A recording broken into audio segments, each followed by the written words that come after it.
दीप्ति चौधरी, भारतीय teacher training college YouTube जो हमारा चैनल है उसके माध्यम से मैं आपका स्वागत करती हूँ, अभिनंदन करती हूँ। और आज जिस विषय पर हम बात करेंगे उस विषय पर चर्चा शुरू करने से पूर्व मेरा आपसे आग्रह है, अनुरोध है कि आप जो हमारा ये यूट्यूब चैनल है इसको सब्सक्राइब करना ना भूलें। आप इसे लाइक भी करें और डिसलाइक करें तो कमेंट बॉक्स में अवश्य लिखें।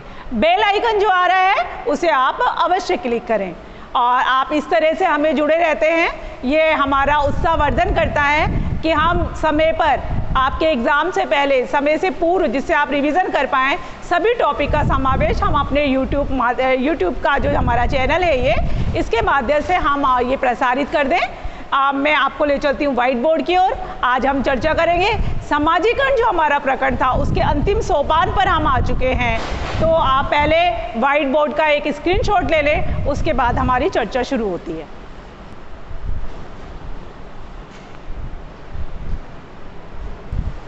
देखिए, हम बात कर रहे हैं समाजीकरण प्रकरण की, और समाजीकरण की जो हमारा प्रकरण है उस पर देखेंगे आप व्हाइट बोर्ड पे लिखा हुआ है कि जेंडर कार्यों में जो हमारे कार्य हैं, वो विकास के जो कार्य हैं उसमें जेंडर की क्या अवधारणा है, क्या कंसेप्ट है। तो जब जेंडर की बात आती है तो समाज का जो केंद्र बिंदु है, समाज की जो धुरी है स्त्री, हम उसकी बात करते हैं। आप व्हाइट बोर्ड पर देखेंगे सबसे पहले लिखा हुआ है स्त्रियों की स्थिति व विकास। सरल शब्दों में समझे, सबसे पहले यदि हम प्राचीन जमाने की बात करते हैं तो हम देखेंगे कि स्त्रियों को हमेशा अबला माना जाता था, कमज़ोर माना जाता था, शारीरिक दृष्टि से कमज़ोर होने के कारण उन्हें हीन दृष्टि से देखा जाता था, तो यहाँ पर दुर्बल माना जाता था। तो ये स्थिति हमारे भारतीय समाज में प्राचीन काल में थी। आप देखेंगे धीरे धीरे जो हमारी धारणाएं हैं वो बदल रही हैं। अब स्त्री मजबूत हो गई है, अबला ना होकर सबला हो गई है। तो हम यहाँ पर बात कर रहे हैं स्त्रियों के विकास की और उसकी स्थिति की। जब आधुनिक युग आ गया तो स्त्रियों का ये जो कार्यभार था, चूल्हा चौकी बर्तन, ये सब बदल गया और स्त्रियों ने बाहर का जो कार्य क्षेत्र था जिस पर पुरुषों का वर्चस्व था उस पर भी अपना एकाधिकार कर लिया। आज चाहे हम बात साइंस के क्षेत्र की करें, चाहे आज हम आकाश में जाने की बात करें, चाहे हम आज किसी भी क्षेत्र की बात करें, चाहे पायलट बनना हो, चाहे आर्मी हो, चाहे नेवी हो, चाहे पुलिस हो, चाहे मिलिट्री हो, किसी भी क्षेत्र में आप देखेंगे, चाहे सॉफ्टवेयर इंजीनियर हो, किसी भी क्षेत्र में देखेंगे स्त्रियां पढ़ लिखने के बाद में अपना वर्चस्व कायम कर रही हैं। पुरुषों का जो एक क्षेत्र अधिकार था उस पर उन्होंने अतिक्रमण कर लिया, एक तरफ से आप ये मान सकते हैं, या उसमें वो प्रवेश कर गई। तो धीरे धीरे सोच हमारी बदलती जा रही है, हमारा कंसेप्ट बदलता जा रहा है। प्राचीन जमाने में स्त्रियों की जो स्थिति थी कि वो बहुत ज़्यादा अबला मानी जाती थी, दबी दबी रहती थी, शर्माई हुई रहती थी, तो उसका एक बहुत बड़ा कारण अशिक्षा भी था कि उस समय स्त्रियों को ज़्यादा पढ़ाया लिखाया नहीं जाता था। ऐसा माना जाता था कि यदि स्त्रियां बहुत ज़्यादा पढ़ लिख लेंगी तो वो घर का सर्वनाश कर देती हैं, परिवार का सर्वनाश कर देती हैं। अब ये अवधारणा, ये सोच धीरे धीरे से बदलती जा रही है। स्त्रियां पढ़ लिख गई हैं और अच्छे अच्छे क्षेत्रों पर अपना मुकाम बना रही हैं। यहाँ तक आप देखेंगे कि ये जो कोविड-19 है वो इतनी बड़ी वैश्विक जो महामारी है उसमें कई जिले आपको ऐसे मिलेंगे जहां पर एक महिला कलेक्टर है और वो इस स्थिति को बखूबी संभाले हुए है। यदि मैं आईपीएस ऑफिसर की बात करती हूँ, आईएएस या आरएस की बात करती हूँ, तो महिला अपने क्षेत्र में इस स्थिति पर पूरी तरह से काबू पाए हुए हैं।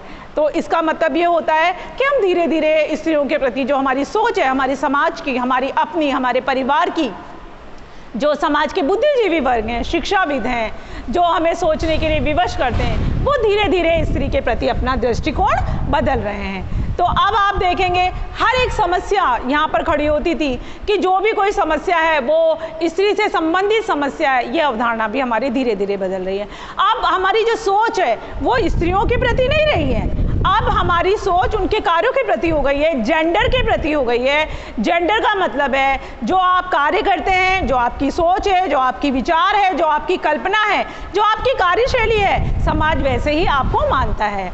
इससे पूर्व के वीडियो में भी मैंने आपको बताया था कि एक वो जो रानी थी झांसी की, उसके बारे में मैंने बताई थी, खूब लड़ी मर्दानी। देखो क्या है शब्द, नाम क्या है उनका, वो तो झांसी की रानी है, बाई लक्ष्मीबाई हैं।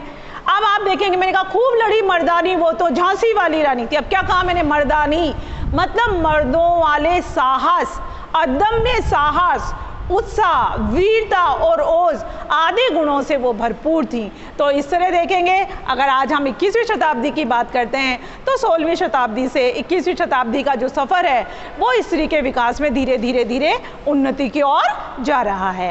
अब हम बात करते हैं अगले बिंदु की, वो है पितृसत्तात्मक परिवार। भारतीय समाज में जैसा कि आप सब जानते हैं, हमारे जो परिवार हैं उनमें परिवार का जो मुखिया होता है वो पिता होता है, और हमारा जो वंश है, हमारा जो नाम है, या हम कभी कहलाते हैं कि आप किसकी पुत्री हैं, तो हम बड़े से सम्मान अपने पिता का नाम लेते हैं। जब वंश जब पिता के नाम से चलता है तो उसे पितृसत्तात्मक परिवार कहा जाता है। तो भारतीय समाज में बहुत सारे ऐसे समाज भी हैं जो मात्रात्मक हैं। आप देखेंगे आदिवासी बहुत सारे ऐसे समाज हैं जहाँ पर मातृसत्तात्मक परिवार होते हैं। अगर आप समाजशास्त्र की कुछ इकाइयाँ पढ़ेंगे तो उसमें आपको परिवार के बहुत सारे प्रकार मिलेंगे। तो अब हम यहाँ बात करें पितृसत्तात्मक परिवार की, मतलब जो मुखिया है परिवार का वो पुरुष है, और पुरुष में भी पिता है। अगर आप देखेंगे परिवार में, या तो जो मुखिया का रोल प्ले करेगा वो पिता होगा, पति होगा, भाई होगा। तो इस तरह से देखेंगे समाज में पितृसत्तात्मक व्यवस्था है। पैसों का हिसाब किताब करना हो, कुछ समाज से संबंधित कार्य हो, सामाजिक संबंधों का निर्वाह करना हो, हिसाब किताब लगाना हो, घर की ज़रूरी चीज़ों को बाहर से लेकर आना हो, बैंक से संबंधित कार्य हैं, इनकम टैक्स रिटर्न भरवाना है, गाड़ी का बीमा करवाना है, आदि आदि। मैं आपको बहुत सारे उदाहरण दे सकती हूँ जिसमें पुरुष ही अपना वर्चस्व बनाए रखते हैं। उन्हें लगता है ये कार्य करने में मैं सक्षम हूँ और महिला असक्षम है। पितृसत्तात्मक परिवार में जो परिवार का वंश है वो पिता के नाम से ही चलता था। लेकिन अब धीरे धीरे आप स्वयं भी अपने वातावरण को देख रहे हैं।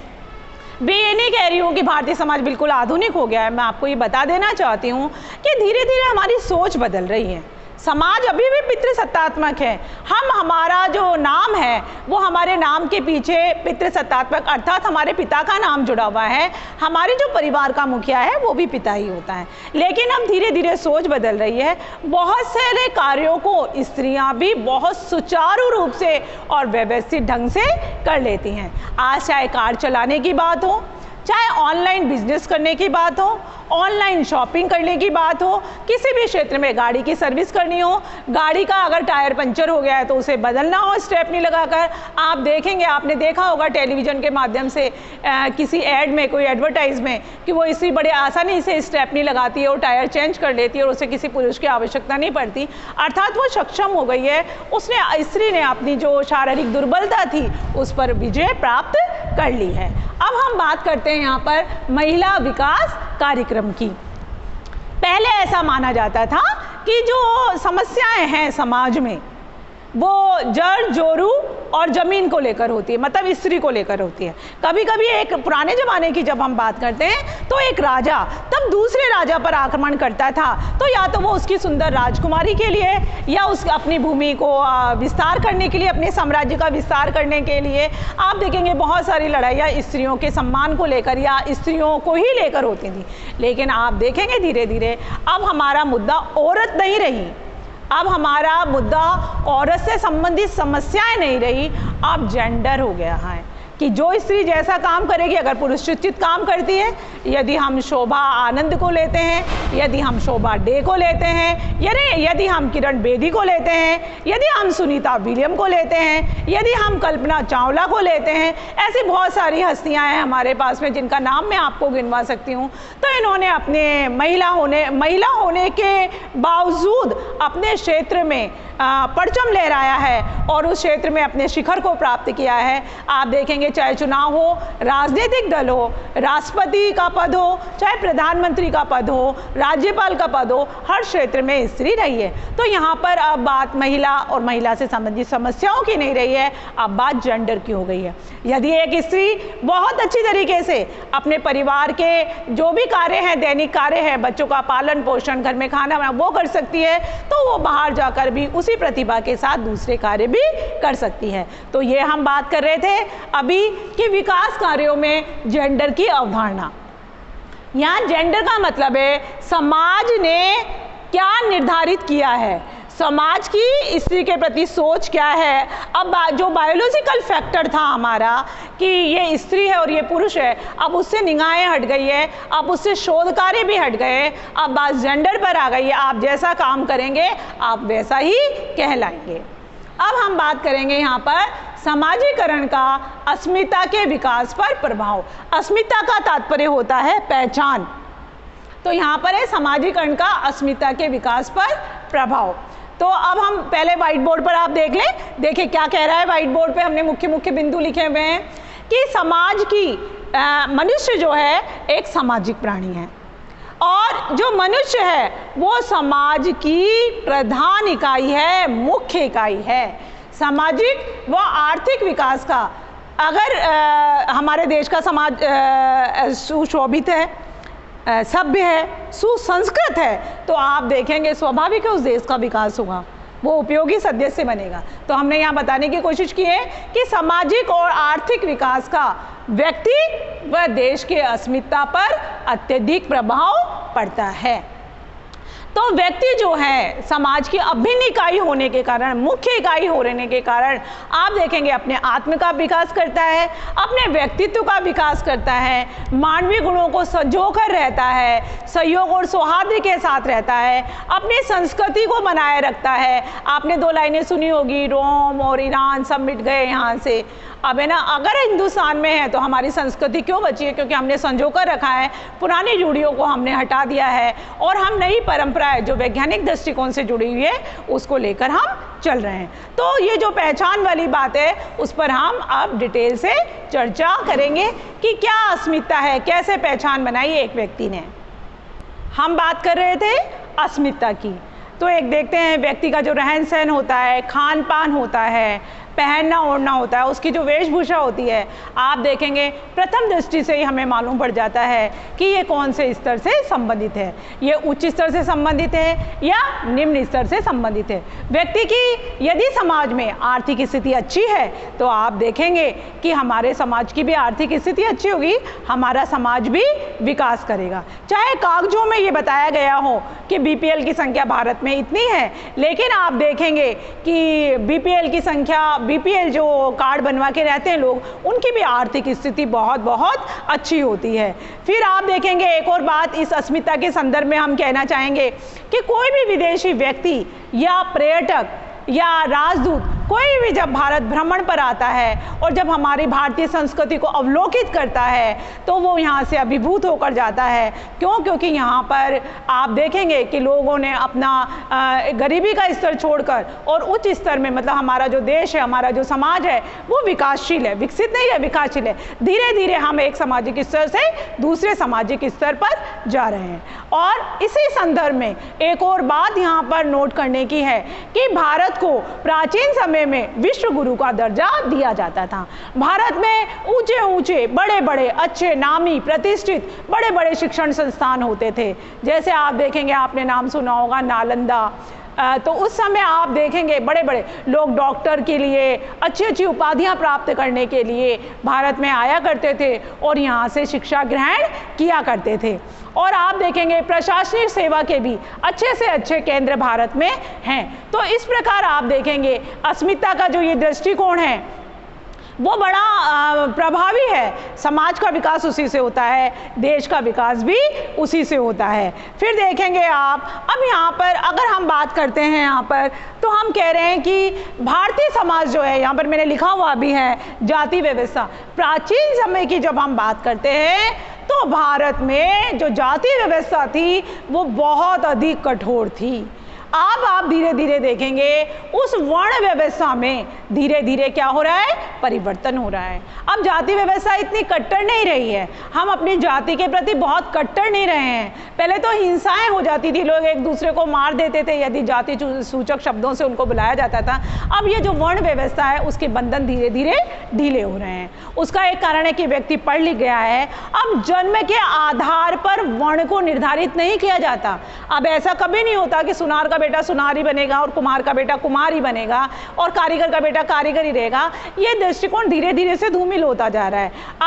आप सभी एक ही प्रकार की, हमारे संविधान में ये अधिकार हमें दिया हुआ है, आप कोई सी भी धर्म के हों, कोई सी भी जाति के हों, किसी भी वर्ग के हों, आप एक समान शिक्षा प्राप्त कर सकते हैं। और शिक्षा के पायदान पर पांव रखकर, शिक्षा के पायदान पर पहुंचकर आप क्या कर सकते हैं, किसी भी क्षेत्र का, आप चाहे प्रशासनिक क्षेत्र में जाना चाहते हैं, चाहे आप सरकारी क्षेत्र में जाना चाहते हैं, चाहे आप सेना के क्षेत्र में जाना चाहते हैं, आप किसी भी क्षेत्र में जाना चाहते हैं, आप उस क्षेत्र में पहुंच सकते हैं और अपना मुकाम बना सकते हैं। तो वर्ण व्यवस्था के जो बंधन हैं धीरे धीरे से ढीले हो गए हैं। और अगर हम भारत सरकार की बात करें, अपने संविधान की बात करें, तो एक बात और मैं आपसे कहना चाहूँगी, जो आपकी जो ये इकाई है उसमें भी लिखा हुआ है कि अंतरजातीय विवाह पर सरकार प्रोत्साहन देने के लिए कुछ राशि भी उन जोड़ों को देती है और बहुत सारे नियम बनाए गए हैं। आप देखेंगे पुराने ज़माने में जो ठाकुर की हवेली हुआ करती थी या साहूकार का घर होता था, वहाँ से कोई पानी नहीं भर पाता था। प्रेमचंद ने इस पर पूरी की पूरी कहानी लिख दी थी कि है ना वो ठाकुर जी का कुआं। आप देखेंगे कि इस समय इस तरह की जो व्यवस्थाएं हैं वो धीरे धीरे से क्षीण हो गई हैं। मंदिर में हर कोई जा सकता है, किसी भी धर्म का, किसी भी लिंग का, किसी भी जाति का, किसी भी वर्ण का, हर एक व्यक्ति अब मंदिर में जा सकता है। तो देखेंगे जाति व्यवस्था के जो बंधन हैं वो धीरे धीरे क्षीण होते जा रहे हैं, ढीले होते जा रहे हैं, कमज़ोर होते जा रहे हैं, क्योंकि जो हमारी युवा पीढ़ी है वो पढ़ लिखने के बाद इन जातिगत बंधनों में बंधना नहीं चाहती। उनका जो सोच है जाति के प्रति वो व्यापक हो गया है, उनका दृष्टिकोण विस्तृत हो गया है और उन्होंने उस जाति के प्रति जो लगाव वाली भावना थी या कट्टरता वाली भावना थी वो धीरे धीरे उन्होंने अपने आप ही कम कर दी है। तो हम अब ये बात कर रहे थे, यहाँ पर अपन व्हाइट बोर्ड पर चलते हैं, देखिए हम बात कर रहे थे समाजीकरण का अस्मिता के विकास पर क्या प्रभाव पड़ता है। तो यदि समाज अच्छा है, आप देखेंगे एक मिनट में, एक क्षण में, एक दृष्टिपात करने से आपको मालूम पड़ जाता है निम्न वर्गीय समाज कैसा है, मध्यम वर्गीय कैसा है, उच्च स्तरीय समाज कैसा है। प्रथम दृष्टि से हमें मालूम पड़ जाता है जो समाज की उन्नति है, एक व्यक्ति की उन्नति, समाज की उन्नति। और यदि समाज उन्नत है तो स्वाभाविक है उसमें रहने वाला जो व्यक्ति है वो उन्नतिशील होगा ही होगा। अब हम यहाँ बात करेंगे, यह हम आपको इस बारे में पहले भी बता चुके हैं कि पितृसत्तात्मक व्यवस्था भारत में पाई जाती है। पितृसत्तात्मक जो वंश का नाम है, पीढ़ी दर पीढ़ी पिता के नाम से या पुरुष, जो भी पुरुष है, पिता है, भाई है, पति है, उसी के नाम से चलता है। और 1980 के दशक में देखिए हम धीरे धीरे से बढ़ रहे हैं, 16वीं शताब्दी, 17वीं शताब्दी, 18वीं, अब 19वीं शताब्दी जो 20वीं शताब्दी के बिल्कुल नज़दीक है। 20वीं शताब्दी में प्रवेश करते करते आप देखेंगे विकास की प्रक्रिया का केंद्र बिंदु औरत और औरत से संबंधित समस्याएं नहीं रह गई। क्या हो गया? जेंडर हो गया। अब बात हम औरत की नहीं करते, उसकी कार्य प्रणाली की नहीं करते, अब हम यहाँ पर बता रहे हैं कि औरतें, अगर हम रसोई की बात करते हैं, कुकिंग की बात करते हैं, तो अब देखेंगे औरतों का जो क्षेत्र है, आप किसी फिल्म में देखिए, आप किसी टीवी सीरियल में देखिए, आप देखिए बहुत अच्छे अच्छे शेफ बहुत अच्छा खाना बनाते हैं, पुरुष बहुत अच्छा खाना बनाते हैं। तो आप ये देखेंगे कि जो पुरुषों का क्षेत्र नहीं था, हम ऐसा मानते थे भारतीय समाज में होने के कारण कि रसोई पुरुषों का क्षेत्र नहीं है, लेकिन अब पुरुष भी उस क्षेत्र में प्रवेश कर रहे हैं। तो मतलब जो हमने एक लाइन बना दी थी या एक लीग बन गई थी कि ये स्त्री का काम है और ये पुरुष का काम है, उससे हम हट गए हैं। अब आप देखिए पुरुष भी बच्चों का पालन, बहुत सारे पुरुष ऐसे हैं जो घर पे रहकर काम करते हैं, ऑनलाइन काम करते हैं, घर पे रहकर काम करते हैं और बच्चों का पालन पोषण करते हैं, पत्नी बाहर कमाने जाती है। आप देखेंगे यहाँ पर इसी बात की बात कर रहे हैं हम कि और से संबंधित जो अवधारणा है वो धीरे धीरे बदल गई हैं, चाहे वो रसोई का क्षेत्र हो, चाहे घर को संभालने का क्षेत्र हो, चाहे बच्चों का लालन पालन करने का क्षेत्र हो, सभी क्षेत्र में पुरुष अब बराबर के भागीदार बनते जा रहे हैं। अब हम ये जो समाजीकरण का हमारा जो प्रकरण था उसके अंतिम चरण में हमने प्रवेश कर लिया है। और आप अपनी अगर बुक में देखेंगे, जो भी आपको बुक बताई गई है, रिकमेंड की गई है पढ़ने के लिए, उसको देखेंगे आप, तो इस प्रकरण में यहाँ पर देखेंगे कि जो बचपन है वो विभिन्न परिस्थितियों में किस प्रकार से रहता है। तो यहाँ पर पहले हम बात करेंगे बिंदुओं की, फिर हम बात करेंगे डिटेल की। देखिए सबसे पहले विभिन्न परिस्थितियों में बचपन, तो हम सबसे पहले बात करें अनाथालय की, जिनके माँ बाप नहीं होते हैं या होते हैं और वो किसी कारणवश से अपने बच्चे को, अपने नवजात शिशु को अनाथालय में छोड़ जाते हैं। डिटेल से हम बाद में बात करेंगे, अभी हम बिंदुओं पर ही चर्चा करते हैं। फुटपाथों पर बचपन, बहुत सारे लोग आपको ऐसे मिलेंगे, बहुत सारे बच्चे आपको ऐसे मिलेंगे जो क्या करते हैं, जिनका जीवन फुटपाथों पर ही व्यतीत होता है। फिर देखेंगे झुग्गी झोपड़ी में, स्लैम में रहने वाले, दिल्ली देख लीजिए, बॉम्बे देख लीजिए, कोटा देख लीजिए, बेंगलोर देख लीजिए, कैलकाटा देख लीजिए, बहुत सारे बच्चे हैं जो झुग्गी झोपड़ियों में रहते हैं और उन्हीं इलाकों में रहते हुए, उन्हीं स्लैम में रहते हुए, उन्हीं बस्तियों में रहते हुए, जो गंदी और मलिन बस्तियाँ उन्हीं में रहते हुए उनका जीवन व्यतीत हो जाता है। कामकाजी बच्चे जो अपनी शिक्षा को छोड़ देते हैं और काम करते हैं, क्योंकि वो उनके परिवार की महती आवश्यकता है कि बच्चा कमा कर लेकर आए, वरना वो भूखों मर जाएंगे। या फिर आप देखेंगे ऐसा भी होता है कई कारणों में कि बच्चा स्कूल भी जाता है और स्कूल के साथ काम भी करता है। फिर देखेंगे बच्चों पर विपरीत परिस्थितियों का प्रभाव। भाई प्राकृतिक कारण तो बहुत सारे होते हैं, जैसे अभी कोविड-19 फैला हुआ है, तो बच्चों के विकास पर उसका क्या प्रभाव पड़ेगा? बहुत प्रभाव पड़ेगा। आप देखेंगे बहुत सारी वेबिनार होती हैं इस पर, तो बच्चों पर क्या होता है, इसका विपरीत प्रभाव पड़ेगा। स्कूल नहीं जा रहे हैं, इंटरेक्शन नहीं हो पा रहा है, घर से बाहर नहीं निकल पा रहे हैं और बहुत सारे समस्याएं उनसे जुड़ जाती हैं। फिर शिक्षक की अपेक्षाओं का विद्यार्थी पर भी प्रभाव। एक टीचर अपने विद्यार्थी से, अपने शिक्षार्थी से क्या अपेक्षा रखता है, उसका भी बहुत सारा प्रभाव पड़ता है। तो हम इन बिंदुओं पर चर्चा करेंगे विस्तार से, एक एक बिंदु को लेकर। ये मैंने अभी आपको बिंदुवार बात की। अब हम बात कर रहे हैं अनाथालय की। अनाथालय क्या होता है? एक सरकार द्वारा या गैर सरकारी संस्थाओं द्वारा बनाया हुआ एक शरणगाह होता है, उसमें अनाथ बालक रहते हैं। अनाथ बालक या अनाथ व्यक्ति से क्या तात्पर्य होता है? अनाथ बालक से तात्पर्य ये होता है कि वो माता पिता से वंचित हों, उसके माता पिता की दुर्घटना में मृत्यु हो गई हो, या आकस्मिक मृत्यु हो गई हो, या प्राकृतिक मृत्यु हो गई हो, और कोई भी रिश्तेदारी में परिवार का निकटतम कोई भी सदस्य उनकी देखभाल करने वाला ना हो, ऐसे बालकों को अनाथालय में रखा जाता है। तो जब ऐसे बालक अनाथालय में रहते हैं, तो अनाथालय में जो बालक का पालन पोषण है वो वहाँ के नौकर नौकरानियों द्वारा या जहाँ पर जो कार्यरत व्यक्ति रहते हैं उनके द्वारा किया जाता है। जब इस तरह से उनका पालन पोषण किया जाता है, जो वास्तव में माँ बाप का प्यार रहता है उससे वो वंचित रहते हैं, और ये वंचित रहने के कारण उनमें बहुत सारी हीन भावनाएं और कुंठाएं जन्म ले लेती हैं। इस समय आप देखेंगे ऐसा वाला जो बालक है वो उनका जो शारीरिक विकास है, मानसिक विकास है, संवेगात्मक विकास जो है, वो जो सामान्य बालक है जो एक परिवार में रह रहा है, अपने माता पिता के साथ रह रहा है, उससे उसमें बहुत ज़्यादा फर्क आ जाता है। फिर हम एक बात और करते हैं कि इस तरह के जो बालक रहते हैं वो प्राय शिक्षा के क्षेत्र में भी पिछड़ जाते हैं। और एक नॉवेल की मैं आपके सामने बात करूंगी।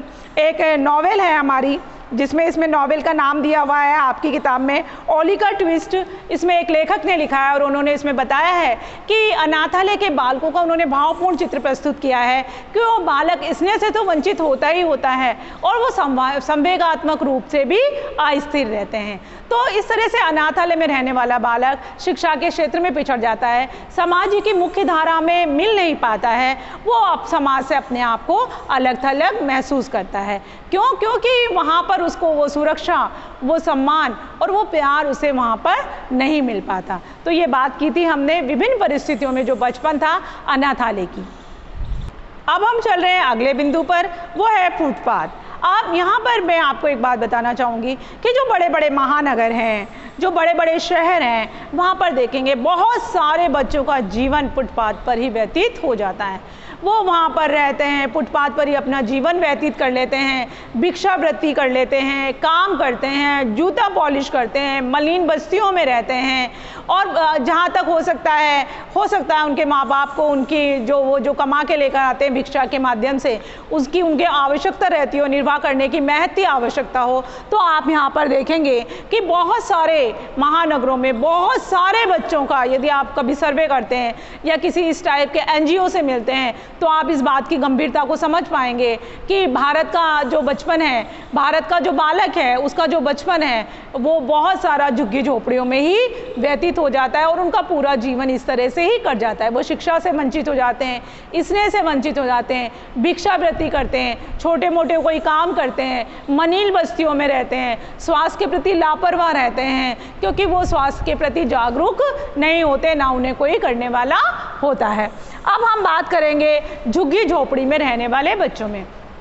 बहुत सारे महानगर हैं, जैसे बॉम्बे है, दिल्ली है, बेंगलोर है, कलकत्ता है। यहाँ पर देखेंगे बहुत सारी झुग्गी झोपड़ियाँ बनी हुई हैं, छोटे छोटे से क्वार्टर बने हुए हैं, झोपड़ियाँ बनी हुई हैं, और उसमें परिवार के 8-8, 10-10, 15-15 सदस्य एक साथ में रहते हैं।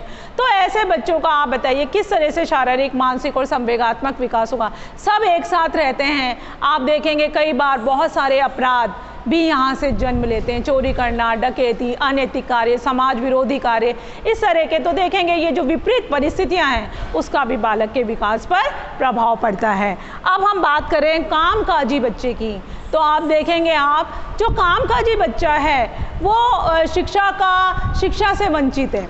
उसका जो परिवार है उसे काम करने के लिए विवश कर रहा है। वो काम जूता पॉलिश भी हो सकता है, सब्जी बेचना भी हो सकता है, कपड़े सिलना भी हो सकता है, भिक्षावृत्ति भी हो सकता है, लूट खसोट भी हो सकता है। तो इस तरह से देखेंगे कि अगर इस तरह के कामों में बच्चा लिप्त रहता है या उस बच्चे का बचपन लिप्त रहता है तो उसका भी बच्चे के शारीरिक विकास पर और उसके सामाजिकता का जो विकास होना है उस पर बहुत ही गलत प्रभाव पड़ता है, या इसके लिए एक उचित शब्द होगा, बहुत ही विपरीत प्रभाव पड़ता है। अब हम बात करेंगे यहाँ पर बच्चों पर विपरीत परिस्थितियों का प्रभाव। बच्चों पर विपरीत परिस्थितियों का प्रभाव बताने से पूर्व मैं आपको एक बिंदु था हमारा कामकाजी बच्चे, उसके बारे में भी मैं आपको एक विशेष जानकारी देना चाहती हूँ कि यदि आप सभ्य हैं, यदि आपकी दुकान है, यदि आपकी होटल है, यदि आपकी फैक्ट्री है, तो आप मेरा विनम्र आग्रह है, आपसे अनुरोध है कि आप उस बच्चे को जो अपना बचपन जीने का अधिकार रखता है, शिक्षित होने का अधिकार रखता है, थोड़े से लालच या स्वार्थ के कारण उसे नौकरी पर ना रखें, उसकी सहायता करें। गवर्नमेंट ने भी हमारा जो भारतीय सरकार, ये तो देखो हमारी मॉरल ड्यूटी बनती है, मैं भारत की नागरिक हूँ जहाँ से मैंने इतनी संपन्नता प्राप्त की है, तो ये मेरी मॉरल ड्यूटी बनती है कि जो मुझसे निम्न तबके का है मैं उसकी, जो मुझसे संभव होता है मैं उसकी वो आर्थिक या सामाजिक सहायता या जिस भी क्षेत्र में मैं सहायता कर सकती हूँ मैं उसे अवश्य करूँ। अब हम बात करते हैं हमारी सरकार की। हमारी जो भारत सरकार है उन्होंने उन बच्चों के लिए निःशुल्क, यदि उनके घर में खाना नहीं है तो आप देखेंगे सरकारी जो विद्यालय है उस विद्यालय में निःशुल्क शिक्षा का प्रावधान है। इसके साथ में एक और बात देखिए, मिड डे मील की व्यवस्था की गई है। आप देखेंगे वहाँ पर बच्चा नहा धोकर नहीं आता है, बाल सवार कर नहीं आता है, नाखून काट कर नहीं आता है। तो इस तरह की बहुत सारी कल्याणकारी और विकास से संबंधित योजनाएं भारत सरकार ने, राज्य सरकार ने, केंद्र सरकार ने चलाई हुई है, तो जिससे बालक अपने बचपन को खोए नहीं, वो अपने बचपन का भरपूर आनंद ले। लेकिन हम स्वार्थ के कारण बच्चों को मजदूर के रूप में होटल में, फैक्ट्री में, ढाबे में कहीं भी रख लेते हैं, ये गलत है, और वो बच्चों का बचपन मर जाता है। अप्रत्यक्ष रूप से हम कहीं ना कहीं इस पाप के भागीदार होते हैं। यदि हम भारत के नागरिक हैं तो ये एक छोटा सा हमारा कर्तव्य है कि उन बच्चों को हम इस प्रकार से मजदूरी पे ना रख के किसी और प्रकार से उनकी हम सहायता करें, क्योंकि निःशुल्क शिक्षा है। आप जाके किसी सरकारी विद्यालय में या RTI के तहत आप उनका एडमिशन भी करवा सकते हैं। चलिए अब हम बात करते हैं बच्चों पर विपरीत परिस्थितियों का प्रभाव।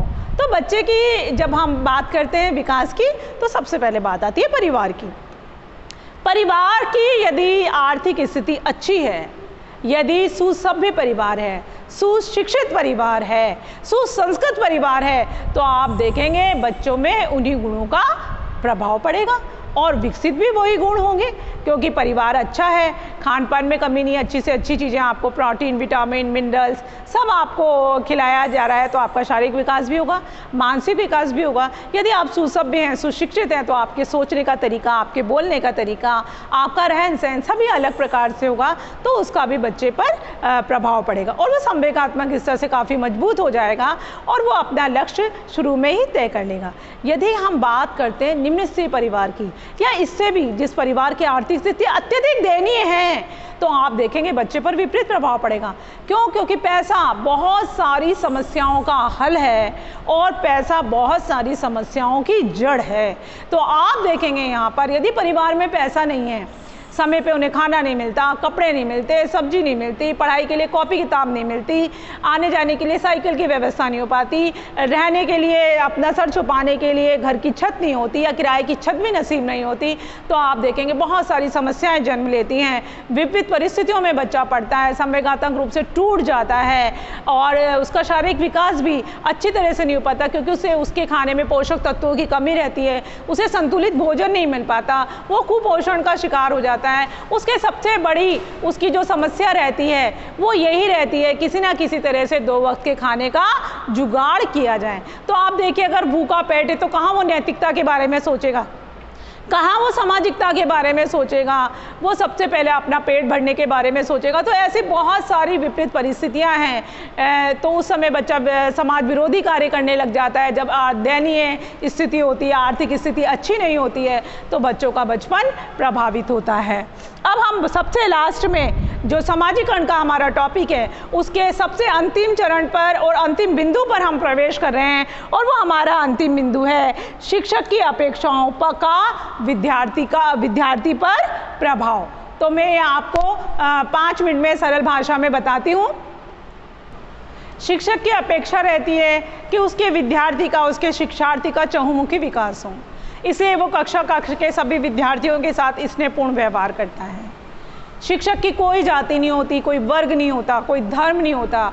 क्लास में, कक्ष में बैठने वाला प्रत्येक बच्चा उसके लिए समान होता है, चाहे वो हिंदू, मुस्लिम, सिख, ईसाई, चाहे कुछ भी हो।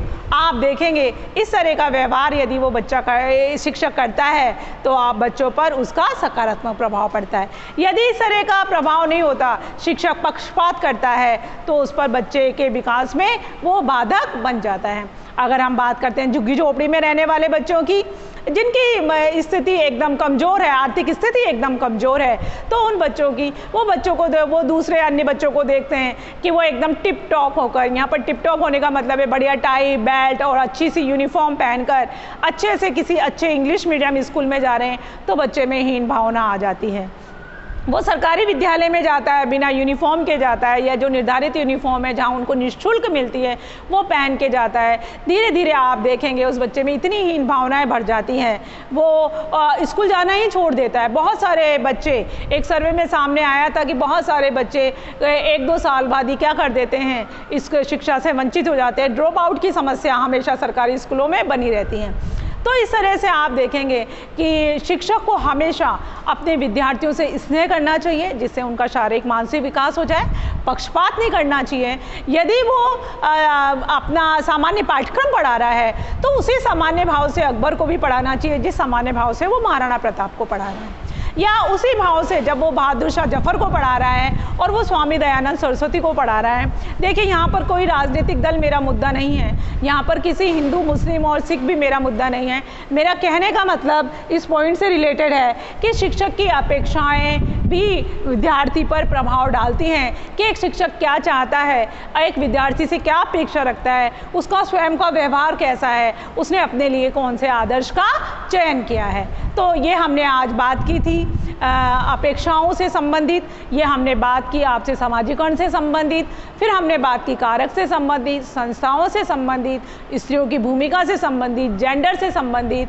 तो ये जो हमारा समाजीकरण है, इसमें से आपका DLED प्रथम वर्ष के छात्रों से मेरा कहना है कि जो आपके प्रश्न पत्र में 27 प्रश्न हैं, उसमें से 3 प्रश्न आपको इस प्रकरण से अवश्य मिलेंगे, तो इसे आप ज़रूर देखें। अगर आपको पसंद आए तो आप इसे लाइक करें, सब्सक्राइब करें, और अगर आप शेयर भी करें और जो दूसरों को मदद कर सकता हो या इसका लाभ दूसरों को मिले तो आप इसे शेयर भी कर सकते हैं। हमसे जुड़े रहने के लिए बहुत बहुत धन्यवाद।